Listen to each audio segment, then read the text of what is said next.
Come back you. మనకు రేగిడి లక్ష్మణరావు గారు, నిజంగా వైసీపీ పార్టీ 11 సీట్స్ వచ్చిన తర్వాత లక్ష్మణరావు గారు అంత బాగా ఎవరూ మాట్లాడట్లేదు, అంత మొత్తం పార్టీని భుజాన్ని వేసుకొని మాట్లాడుతున్న లక్ష్మణరావు గారికి నిజంగా congratulations, hats off to you sir. ఇక ఈ విషయానికి వచ్చినట్టయితే సుప్రీంకోర్టు ఒకవేళ తీర్పు వ్యతిరేకంగా వస్తే గౌరవనీయ మాజీ ముఖ్యమంత్రి జగన్మోహన్ రెడ్డి గారు 29 సార్లు రాజీనామా చేసి ఉండాల్సింది, అదేం చేయలా. ఇవాళ ఎవరు తీసుకున్న నిర్ణయాలు? చంద్రబాబు నాయుడు గారి వ్యాఖ్యల్ని అది కూడా సుప్రీంకోర్టు వ్యాఖ్యానించింది. చంద్రబాబు నాయుడు గారు నిజాలు తెలుసుకొని మాట్లాడారేమో, కొంత సమాచారం ఉండే మాట్లాడారేమో. ఇవాళ కొన్ని ట్యాంకర్లు వెనక్కి వెళ్ళిపోయినాయి అంటున్నారు సార్. మరి అన్ని ట్యాంకర్లు టెస్ట్ చేస్తున్నారా? అసలు ట్యాంకర్లు వెనక్కి వెళ్ళటం ఏంటి? అంటే కల్తీ అయిన ట్యాంకర్లు తిరుమల రావడం ఏంటి?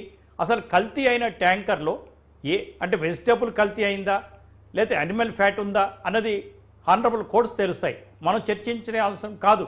కానీ ఏదైనా సరే కల్తీ ఈజ్ కల్తీ. కల్తీ అయిన ట్యాంకర్లు తిరుపతి ఎలా వచ్చాయి, తిరుమల దాకా ఎలా వచ్చాయి?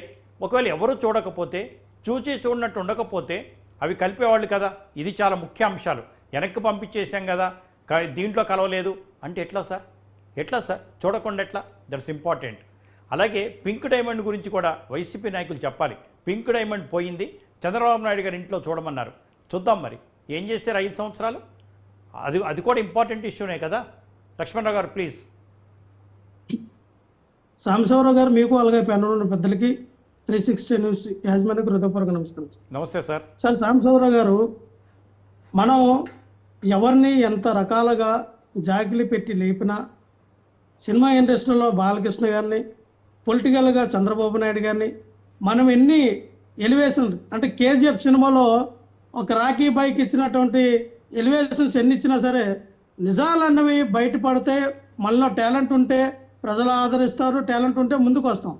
లేకుండా మనం మనకున్నటువంటి ఒక్క సామాజిక వర్గం గురించి మనకున్నటువంటి న్యూస్ ఛానల్లో మనం ఎన్ని ఎలివేషన్ తీసుకొచ్చినా ప్రజలందరూ ఆమోగం తెలపరు.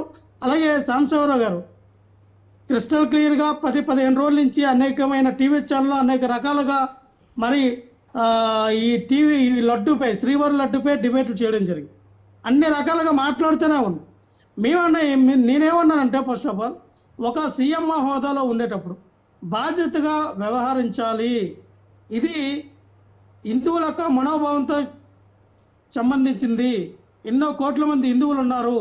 ఇన్కేస్ ఆ యొక్క రిపోర్టు ఏ ప్రామాణికంగా, ఏ ఆధారకంగా మీరు చెప్పారు చంద్రబాబు నాయుడు గారిని ఆ రోజున ప్రశ్నిస్తే ఆయన సీఈఓ చెప్పినటువంటి ఒక స్టేట్మెంట్ ఆధారంగా అన్నారు. సీఈఓ గారు ఒక స్టేట్మెంట్ ఇచ్చారు 18 తారీఖు. మళ్ళీ నారా లోకేష్ గారు ఒక స్టేట్మెంట్ ఇచ్చారు. మళ్ళీ సీఈఓ గారు 3 స్టేట్మెంట్లు ఇచ్చారు. చంద్రబాబు నాయుడు గారు నిన్న జగన్మోహన్ రెడ్డి గారు ప్రెస్ మీట్ పెట్టి మాట్లాడిన తర్వాత కల్తీ అయితే జరిగింది, ఆ నెయ్యి ఎక్కడ ఓడారో తెలియదు అన్నాడు. ఆయన క్రిస్టల్ క్లియర్గా ప్రెస్ మీట్లో లైవ్లో చెప్పారు. ఆయన కల్తీ జరిగింది, ఆ నెయ్యి ఎక్కడ ఓడారో నాకు తెలియదు అన్న.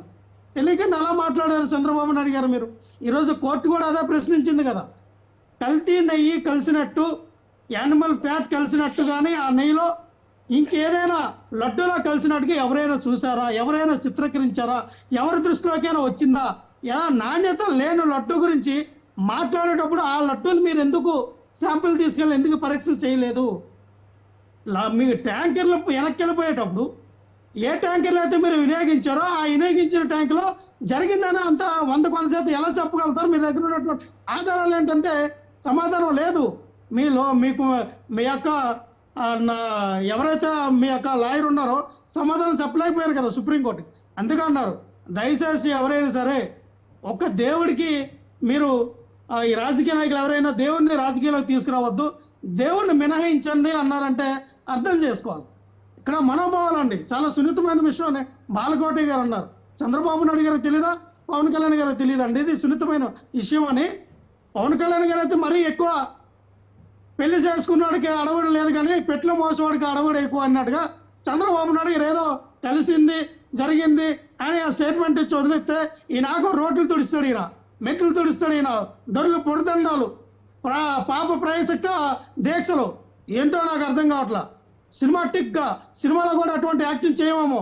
బహుశా పవన్ కళ్యాణ్ గారు సినిమాలో అటువంటి యాక్టింగ్ చేస్తే ఇప్పటికైనా ఒక నంది అవార్డు వచ్చినేమో, లేదంటే ఒక ఫిల్మ్ఫేర్ అవార్డు వచ్చినేమో. మన బతుకు ఏమి రాలేదు కదా. ఆ యాక్టింగ్ ఏదో సినిమాలు చేస్తే బాగుంటుంది, రాజకీయాల్లో కాదు. రాజకీయాల్లో చేయాలా, సినిమాలో యాక్టింగ్ చేయాలా. రాజకీయాల్లో యాక్టింగ్ చేస్తాం, సినిమాల్లో రాజకీయం చేస్తాం. అది మన స్టాటస్. ఒకసారి పవన్ కళ్యాణ్ గారు అర్థం చేసుకోవాలా. నారా లోకేష్ గారు వచ్చారు, ఆయన ఏదో స్టేట్మెంట్ ఇచ్చి సైలెంట్గా ఉన్నారు. ఆయన అక్కడ హిందువులు రచ్చగొట్టలేదా నాకు తెలిసినంత వరకు. రండి, రోడ్ల మీదకి రండి, బెత్తలు తీయండి, కర్రలు తీయండి. మీకు పౌరుషాలు లేవా, మీకు సిగ్గులు లేవా, మీరు హిందువులు కాదా? సనాతన ధర్మాన్ని కాపాడలేదంటే నువ్వు ఎలా కాపాడుతావు పవన్ కళ్యాణ్? మనకు 4 వినాయకులు అయినాయి, 10 మందితో తిరుగుతాం, రోజుకొకరు వస్తే కానీ మనకు అవ్వదు. ఎలా సనాతన ధర్మాన్ని మనం కాపాడుతాం? ఎక్కడ కాపాడుతాం? సనాతన ధర్మ నియమ నిష్టలు ఏంటి? సనాతన ధర్మకున్నటువంటి ఆలోచన ఇదేంటి? ధర్మం పాటించవలసిన ఇదేంటి? మీది హిందువులు తెలుసు కదా, మాట్లాడుకునే పెద్ద చరిత్ర అది. మనం 100 డిబేట్లు చేసినా ఆ సనాతన ధర్మం గురించి సాగదు. లక్ష్మణరావు గారు, అటువంటివన్నీ కూడా హిందువులు రెచ్చగొట్టే ప్రయత్నాలు ఎందుకు లేదు చేశారు? తప్పకుండా నేను అడ్మిటెడ్ లక్ష్మణరావు గారు అడ్మిటెడ్, చక్కగా మాట్లాడారు. అందుకే నేను చెప్పాను కదా మొట్టమొదటే, ఇక్కడ మోస్తున్నారు పార్టీని అని అప్రిషియేట్ కూడా చేశాను. వెయిట్ చేయండి. సత్యనారాయణ గారు నమస్కారం.